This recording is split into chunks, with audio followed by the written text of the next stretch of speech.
Okay, so picture this. Early Earth. The air is totally different from what we breathe today. It's not the fresh, oxygen-filled air we're used to in London. Nope.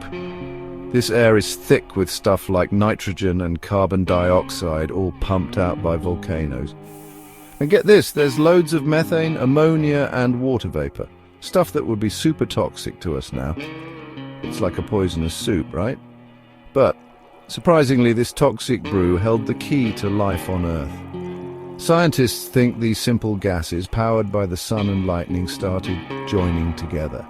They formed bigger, more complex molecules.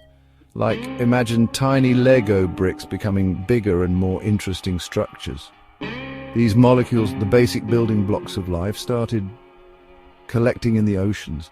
It was like a giant primordial soup brewing. Now, the lack of oxygen was actually super important. Without oxygen to break them down, these molecules could hang around for way longer. They built up, getting more and more concentrated, bumping into each other and forming even more complex stuff. And because there wasn't an ozone layer yet, the sun's ultraviolet rays were super strong. Now, too much of that is bad, but it also gave a massive energy boost to those chemical reactions, helping to create even more of those life-building molecules.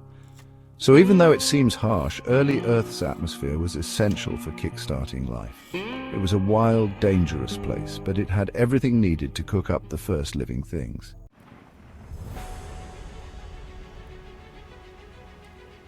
Part 1. Lightning bolts. On early Earth, things were pretty wild. Lightning wasn't just a light show, it was a powerful tool that changed the planet. Picture the sky filled with electric fire, huge bolts of energy crashing through the thick air. Every strike was like a key that unlocked new possibilities. These weren't the quick little lightning strikes we see today. These were huge, never-ending electrical storms all over the planet. They were incredibly strong. Each lightning bolt, packed with energy, broke apart simple molecules in the air, things like methane, ammonia, and water vapor. This process, called atmospheric fixation, made the air super reactive. Atoms started joining together in new ways, making bigger, more complex molecules.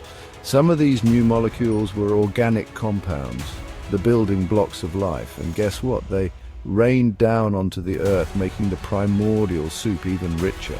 But lightning did more than just change the air. When these sky spark plugs hit the Earth, they brought intense heat and pressure. This created hotspots where even more complex chemical reactions could happen. Over millions of years, these lightning-powered changes shifted the balance of chemicals on Earth. This set the stage for life to begin. Lightning was like a bridge from the sky to the ground, bringing energy that made these reactions possible. It was a force of creation and destruction, showing how powerful nature is and how it can create order from chaos.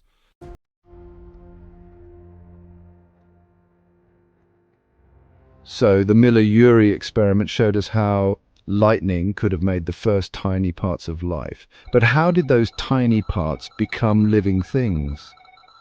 That's a big question. Scientists think the answer is in the special places on the early Earth. Imagine Earth long ago. Picture volcanoes, shallow oceans, and hot vents under the sea, all warmed by the sun. These places were full of minerals and simple organic molecules, perfect for life to get started. Minerals are like helpers. They make chemical reactions happen faster. Think of clay. It's made of layers and it can hold on to those tiny molecules, bringing them close together so they can join up and make bigger things. Then there's iron and sulfur.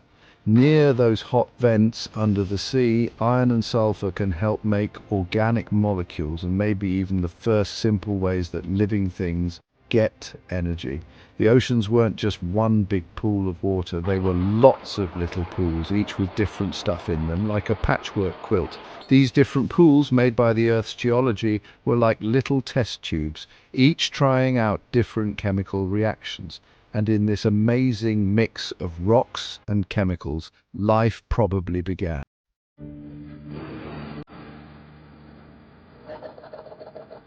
So lightning may have given life its first spark, but Earth itself set the stage.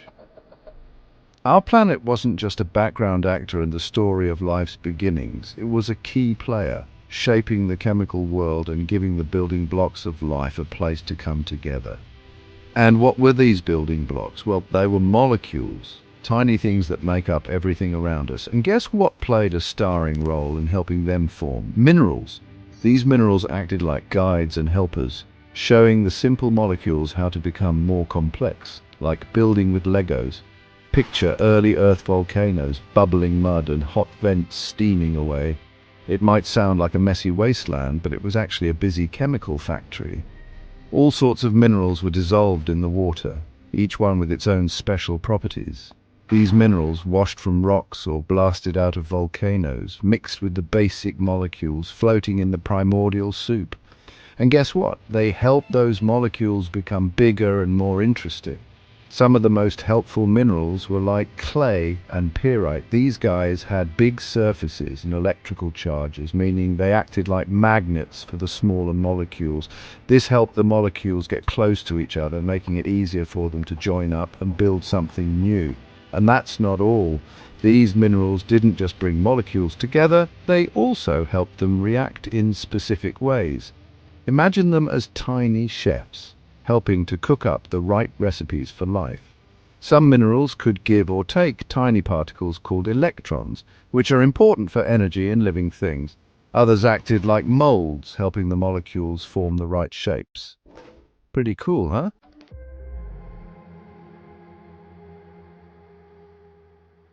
So we've got all these minerals, right? But two are super important for life, pyrite and clay. They're like the amazing architects of early life. Pyrite, sometimes called fool's gold because it's shiny like gold, is found near volcanoes and hot springs under the sea. Early Earth didn't have much oxygen, so there was tons of pyrite everywhere, and its surface was like a busy chemical factory. Scientists think pyrite might have helped kickstart metabolism. Metabolism is like all the chemical reactions inside living things that keep them going. Pyrite can help change carbon dioxide, which is really important for how living things get energy. It can also give tiny bits of energy to other molecules, helping even more chemical reactions happen. Now, clay is different. It's great at organizing things. Clay is made when rocks break down, and it has lots of layers and a huge surface area. The surface is kind of sticky for tiny organic molecules, the building blocks of life. So clay helps these molecules get together and maybe even build bigger, more complicated stuff. Scientists have even seen clay help make short chains of nucleotides. Nucleotides are what make up DNA and RNA, the instructions for life. So maybe clay helped make the very first genetic material, the stuff that passes information down from one generation to the next. Pretty cool, right?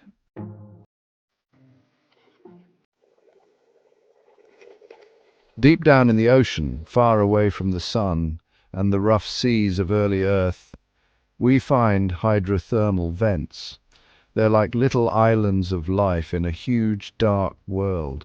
These vents gush out super hot water packed with minerals from deep inside the Earth.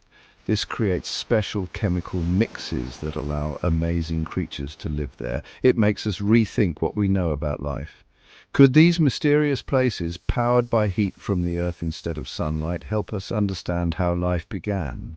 Hydrothermal vents give us a peek into a world where life doesn't need sunlight to survive. Instead, it uses something called chemosynthesis. Tiny life forms near these vents get their energy from chemical reactions between the hot vent water and the regular ocean water around it. These reactions often use stuff like hydrogen sulfide, which is plentiful in the vent fluids. The energy from these reactions powers a whole chain of life, from tiny bacteria and archaea to bigger creatures we can see. The environment around these vents is extreme, but it's surprisingly similar to what scientists think early Earth was like. High heat, lots of minerals and no oxygen create a kind of chemical mixing pot. It's a place where complicated building blocks of life could have formed and changed over time. Plus, the rocky structures around the vents act like a natural support system, helping these important molecules come together.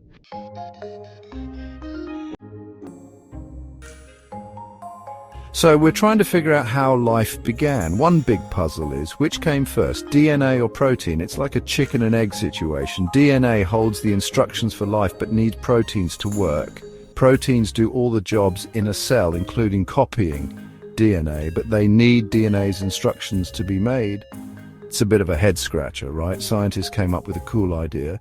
Maybe RNA came first. RNA is like DNA's cousin. The RNA world hypothesis says early life was all about RNA. RNA can store information like DNA, but it can also do jobs like a protein. It's a multitasker. This makes RNA a great candidate for the ancestor of both DNA proteins.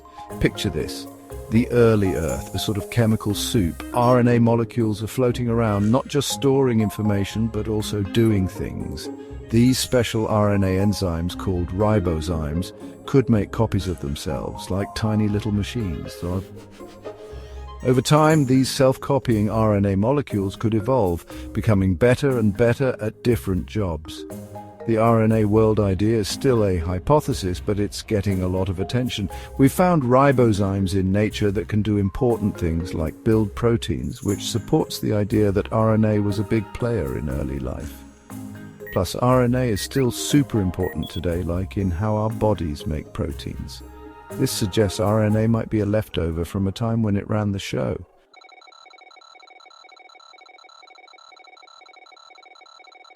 So how did life even begin? Scientists are super curious about this, and they're working together, geologists, chemists, biologists, all trying to recreate what early Earth was like. It's like they're modern-day alchemists. They use cool tools and their knowledge of chemistry to try and make the very first self-copying molecules in their labs.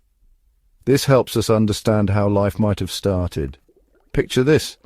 Labs full of fancy glass containers bubbling with primordial soup, like the oceans way back when. Scientists carefully control everything, the air, the temperature, even how acidic the soup is. They want it to be exactly like Earth, billions of years ago. Then they add energy. UV light like the sun, heat like volcanoes, and even electric sparks like lightning. One thing they're looking at is how rocks help make life. Different rocks like clay and iron might have helped make nucleotides.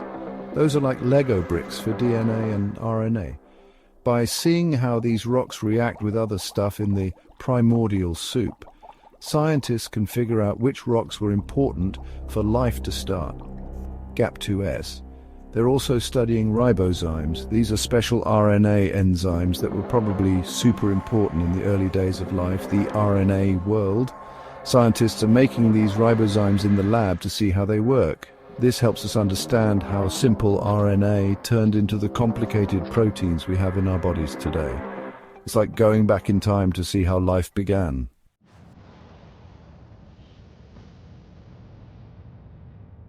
The story of how life began on Earth is super interesting. It shows how lots of different things work together. Our planet was crazy at first. Asteroids crashing everywhere, volcanoes erupting, but somehow life appeared. It's like the universe knows how to organize itself. This story took a long time, like a science symphony played across the whole universe. The things that made early Earth tough, no oxygen, lots of weird gases, lightning and sunlight blasting everything, actually helped create life. It was like a giant mixing bowl. Simple stuff like rocks and gases got zapped by lightning and warmed by the sun. They bumped into each other and started joining up, making the first bits of living stuff. Minerals from the ground and volcanoes helped this process along. It was like a dance between luck and rules. The basic parts of life formed in a kind of primordial soup. Physics and chemistry were the rules of the dance, but random chance decided how things mixed together. Over millions of years, this dance went on. Each successful step, each new molecule made things a bit more complex, getting closer and closer to actual life. GAP2S. Then at some point something amazing happened. Some molecules started doing more than just copying themselves. They began to interact with their surroundings, taking in energy and using it to grow and make more of themselves. This is called metabolism, like eating and digesting food. And that's how life as we know it got started.